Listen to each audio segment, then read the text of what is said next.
بسم اللہ الرحمن الرحیم۔ ہم نے اس سے پہلے یہ پڑھے تھے کہ کن پانیوں سے وضو کرنا صحیح ہے، اور آج پڑھیں گے کہ کن پانیوں سے وضو کرنا صحیح نہیں ہے، یعنی مائع مقید۔ اسی کو مصنف ارشاد فرماتے ہیں وَلَا يَجُوزُ بِمَاءِ شَجَرٍ وَثَمَرٍ وَلَوْ خَرَجَ بِنَفْسِهِ مِنْ غَيْرِ عَصْرٍ فِي الْأَزْهَرِ، یعنی ان پانیوں سے وضو کرنا صحیح نہیں ہے جو درخت سے نکلا ہو، وثمرٍ اور پھل سے نکلا ہو، وَلَوْ خَرَجَ بِنَفْسِهِ اگرچہ بذات خود نکلا ہو، من غیر عصر بغیر نچوڑے، فی الازہر ظاہر قول کے مطابق۔ اس میں مصنف علیہ الرحمہ یہ فرمانا چاہتے ہیں کہ درخت کے پانی سے، پھل کے پانی سے وضو کرنا صحیح نہیں ہے، خواہ وہ خود بخود نکلے یا اس کو کوئی انسان نکالے، فی الازہر ظاہر قول کے مطابق۔ مصنف آخر میں فی الازہر کہا، اس سے پتہ یہ چلتا ہے کہ اس مسئلے میں اختلاف ہے، یعنی بعض علماء کرام کا کہنا یہ ہے کہ اگر پھل سے یا درخت سے پانی خود بخود نکلے تو اس سے وضو کرنا صحیح ہے، اور اگر درخت یا پھل سے پانی نکالا جائے لوگ نکالے تو پھر اس سے وضو کرنا صحیح نہیں ہوگا۔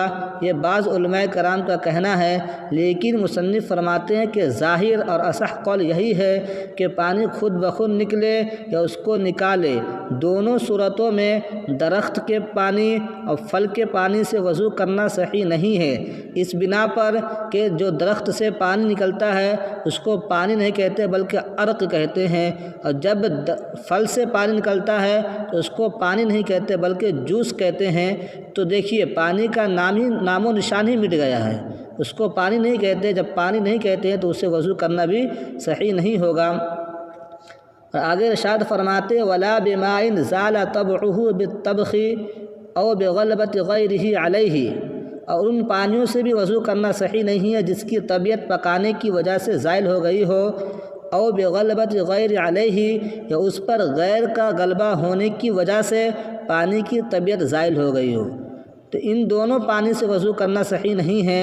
یعنی پانی کو آپ نے آگ پر ڈالا، اس کے اندر دال ڈال دیا یا چاول ڈال دیا، پھر ڈالنے کے بعد اس کو پکا دیے۔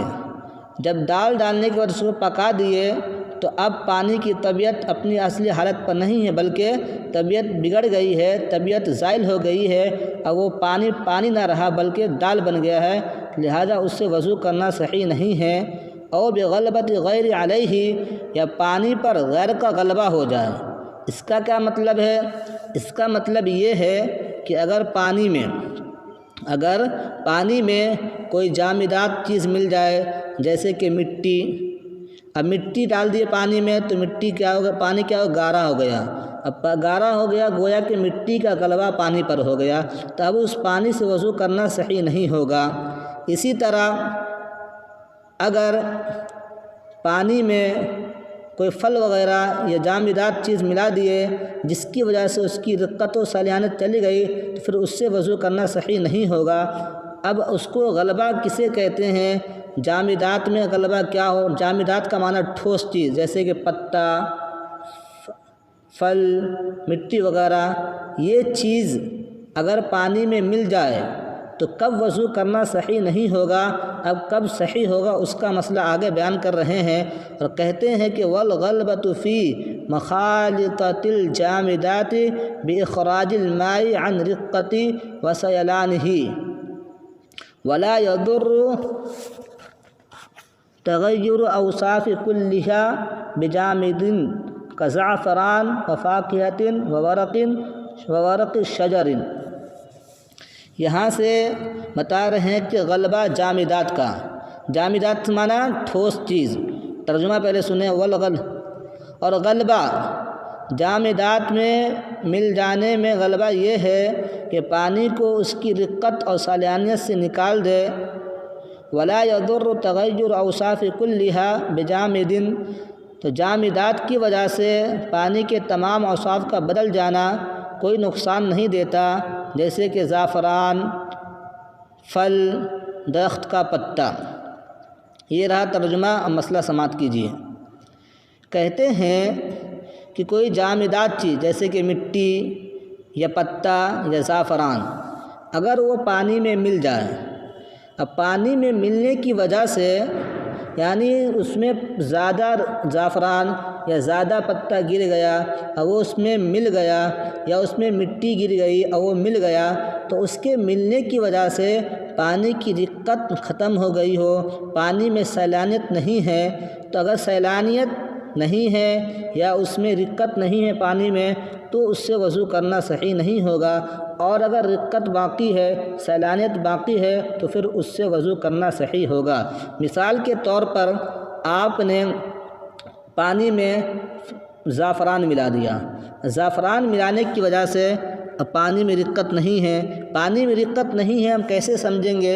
اس کو سمجھنے کا طریقہ یہ ہے کہ پتلا کپڑا لے، پتلے کپڑا پر زعفران ملا ہوا پانی کو ڈالے، اگر پانی چھنا جائے تو سمجھ جائیے کہ پانی کی رقت باقی ہے، جب باقی ہے تو اس سے وضو کرنا صحیح ہوگا۔ اسی طرح پانی میں سیلانیت ہے یا نہیں ہے، اس کو جانچنے کے لیے یہ کرے کہ مٹی اگر پانی میں مل گیا یا زعفران مل گیا، ملے ہوئے پانی، زعفران ملے ہوئے یا مٹی ملے ہوئے پانی کو آپ کسی عضو پر ڈالیں، جسم پر ڈالے، اگر پانی اپنی جگہ سے نیچے بہہ جائے تو سمجھ جائیے یہ پانی میں سیلانیت ہے، تو اس پانی سے وضو کرنا صحیح ہوگا۔ ولا يضر تغیر اوصاف کلھا بجامد، اس سے مصنف علیہ الرحمہ یہ بتانا چاہتے ہیں کہ اگر جامدات، ٹھوس جامدات جیسے مٹی، زعفران، میوہ اور درخت کا پتا، یہ چیزیں پانی میں مل جائے اور ان چیزوں کی وجہ سے پانی کے تمام اوصاف بدل جائے، تو اس سے وضو کرنا صحیح ہوگا یا نہیں ہوگا؟ کہتے ہیں کہ اگر جامد زعفران یا پھل یا درخت کا پتا پانی میں مل جائے اور پانی کے تمام اوصاف بدل جائے تو اس سے کوئی نقصان نہیں ہے، اس پانی سے وضو کرنا صحیح ہوگا، بشرطے اتنا ہے کہ پانی کی رقت اور سیلانیت باقی رہے۔ والغلبۃ فی الماء آتی بظہور وصف واحد من ماء له وصفان فقط کاللبن له اللون والطعم ولا رائحۃ له۔ یہاں سے مصنف یہ بتانا چاہتے ہیں، اوپر غلبہ جامدات چیز یعنی مٹی، زعفران وغیرہ جو جمی ہوئی چیز ہوتی ہے وہ پانی میں مل جائے تو کس کا اعتبار ہے؟ اب نیچے بتاتے ہیں کہ جو بہنے والی چیز ہے جیسے کہ دودھ ہے، سرکہ ہے، یہ سب چیزیں ہیں، اگر دودھ پانی میں مل جائے تو کیا اس پانی سے وضو کرنا صحیح ہوگا یا نہیں ہوگا؟ اسی مسئلے کو بیان کرنا چاہتے ہیں اور کہتے ہیں کہ اگر پانی، دودھ کے دیکھیے دو وصف ہیں، کتنے وصف ہیں؟ دو وصف، رنگ ہے اور مزہ ہے، اس کی بو کا اعتبار نہیں ہے۔ اگر دودھ پانی میں مل گیا اور پانی پیتے ہیں تو اس میں دودھ کا مزہ آ رہا ہے، دودھ کا مزہ آ رہا ہے تو اس پانی سے وضو کرنا صحیح نہیں ہوگا۔ اور اگر دودھ کا مزہ نہ آئے، دودھ پانی میں مل گیا اور پانی پینے کے وقت دودھ کا مزہ نہ آئے اور نہ ہی ذائقہ مزہ آئے اور نہ ہی رنگ دکھے، دودھ کا رنگ ہو، تو اس پانی سے وضو کرنا صحیح ہوگا۔ اگر دو وصفوں میں سے کوئی ایک وصف ظاہر ہو گیا تو پھر وضو کرنا صحیح نہیں ہے، اسی کو بیان کر رہے ہیں۔ اور غلبہ بہنے والی چیز میں، بہنے والی چیزوں میں غلبہ یہ ہے کہ بہنے والی چیز کے دو وصفوں میں سے ایک وصف کا ہو جائے، ظاہر ہو جائے، دو وصفوں میں سے ایک وصف ظاہر ہو جائے تو اس سے وضو کرنا صحیح نہیں ہوگا۔ فقط کاللبن، جیسے کہ دودھ، یعنی دودھ کے لیے دو وصف ہے، ایک ہے رنگ، ایک ہے مزہ، ولا رائحۃ لہ، اس کے لیے خوشبو نہیں ہے۔ اگر دودھ پانی میں مل گیا اور اس میں پانی پیتے ہیں تو دودھ کا مزہ ملتا ہے تو سمجھیے اس سے وضو کرنا صحیح نہیں ہوگا۔ اب مزہ نہیں بلکہ دودھ کا رنگ دودھ کی طرح پانی دکھ رہا ہے تو بھی اس سے وضو کرنا صحیح نہیں ہوگا۔ اور اگر دودھ پانی میں مل گیا، نہ دودھ دکھ رہا ہے، نہ نظر آ رہا ہے، نہ ہی دودھ کا مزہ آ رہا ہے اور خوشبو آ رہی ہے، تو لہذا اس سے وضو کرنا کیا ہوگا؟ صحیح ہوگا۔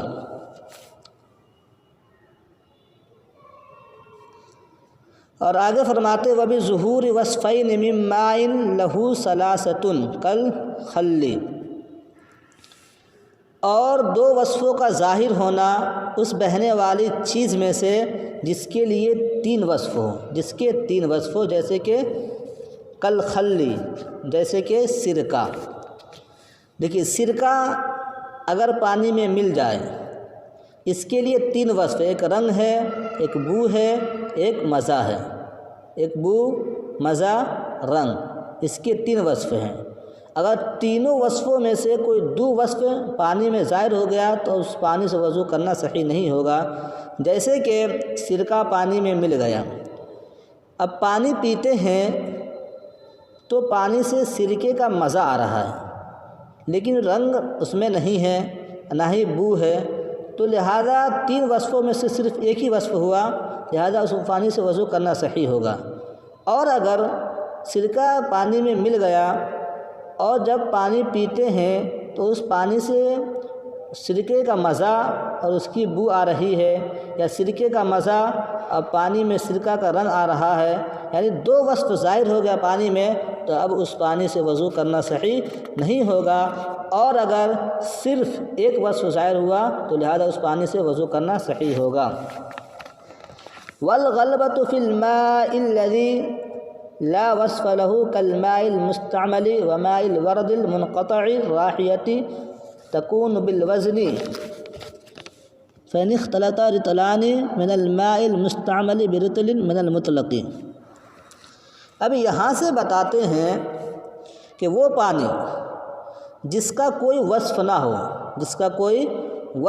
ہو، اور وہ پانی مل جائے، پانی میں بہنے والی چیز جس کا کوئی وصف نہ ہو اور وہ پانی میں مل جائے، تو اب اس سے وضو کرنا صحیح ہے یا نہ صحیح ہے؟ تو اسی کا مسئلہ بیان کر رہے ہیں اور کہتے ہیں کہ والغلبۃ فی الماء الذی لا وصف له، اور وہ غلبہ ان بہنے والی چیز میں جس کے لیے کوئی وصف نہیں ہے، جس کا کوئی وصف نہیں ہے، کالماء المستعمل، جیسے کہ ماء مستعمل، وماء الورد المنقطع الرائحة، اور گلاب کا وہ پانی جس کی خوشبو ختم ہو گئی ہو، تو تکون الوزن، تو وزن کا اعتبار ہوگا،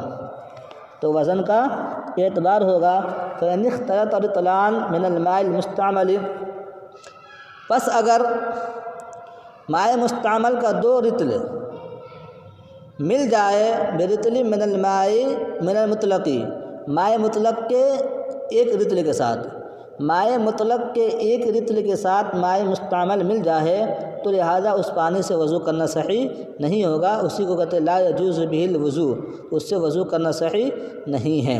وبعکس ہی جازا، اس کا الٹا جائز ہے۔ اس کا الٹا کا مسئلہ کیا ہوگا؟ اگر دو رطل مائع مطلق ہے اور ایک رطل مائع مستعمل ہے تو اس سے وضو کرنا صحیح ہوگا۔ رطل نہ سمجھ پائے تو اس کو یوں سمجھیے کہ ایک جگ مائع مطلق ہو اور دو جگ مائع مستعمل ہو، اور دونوں آپس میں مل جائے تو اس سے وضو کرنا صحیح نہیں ہوگا۔ اور اگر دو جگ مائع مطلق پانی ہو اور ایک جگ مائع مستعمل ہو اور دونوں مل جائے تو لہذا اس سے وضو کرنا صحیح ہوگا۔ اسی طرح گلاب کا پانی بہت دن سے رکھا ہوا ہے، اس کی خوشبو ختم ہو گئی ہے، اب وہ گلاب کا پانی میں مل جائے تو اس سے وضو کرنا صحیح ہوگا یا نہیں ہوگا؟ تو ہم دیکھیں گے کہ کون سا پانی زیادہ ہے۔ اگر گلاب کا پانی زیادہ ہو، مائع مطلق کم ہو تو اس سے وضو کرنا صحیح نہیں ہوگا، اور اگر مائع مطلق زیادہ ہو اور گلاب کا پانی کم ہو تو اس سے وضو کرنا صحیح ہوگا۔ والرابع ماء نجس وهو الذي حلت فيه نجاسة وكان راكدا قليلا۔ یہاں سے مصنف علیہ الرحمہ شروع میں مصنف نے فرمایا تھا پانی کی 5 قسمیں ہیں، پاک ہو، پاک کرنے والا ہو، مکروہ نہ ہو، جس کو مائع مطلق کہتے ہیں، پاک ہو، پاک کرنے والا ہو، مکروہ ہو،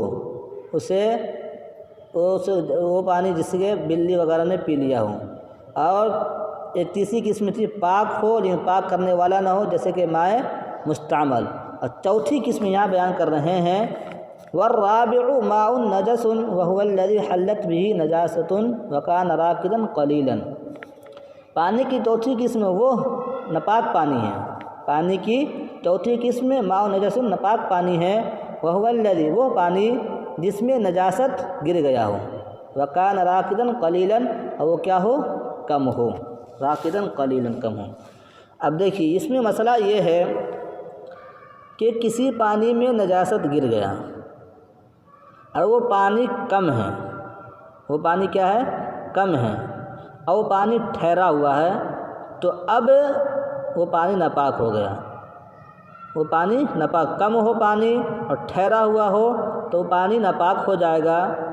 اور کم کسے کہتے ہیں آگے بتا رہے ہیں والقلیل ما دون 10 فی 10۔ قلیل وہ ہے جو 10 دردہ سے کم ہو، فنجس تو وہ کیا ہو جائے گا، پانی ناپاک ہو جائے گا۔ 10 دردہ کسے کہتے ہیں؟ 10 دردہ میں مختلف قول ہے۔ بعض کا کہنا یہ ہے